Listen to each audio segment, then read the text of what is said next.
शुभमंगल सावधान जयघोष अन सनई चौघड्यांचा सुरावर व अक्षतांच्या वर्षावामध्ये रंगणाऱ्या विवाह सोहळ्यावर आता काही काळ विश्रांती येणार आहे।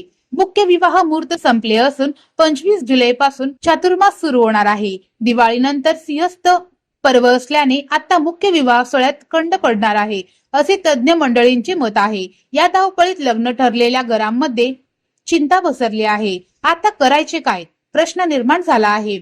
मुख्य मुहूर्त नसला तरी पंचांगकर्त्यांनी अडचणीच्या व गरजेच्या वेळी मार्ग काढीत गौण मुहूर्तांचे दरवाजे खुले असल्याचे सांगितले। घरातील ज्येष्ठ व्यक्तींची प्रकृती बरी नसणाऱ्या व विदेशातून येणाऱ्या नोकरदार नवरदेवांना तातडीने परदेशात जाणाऱ्या परिवारास या मुहूर्ताचा लाभ घेता येणार आहे। जुलै ते डिसेंबर या काळातील गौण मुहूर्त याप्रमाणे आहेत।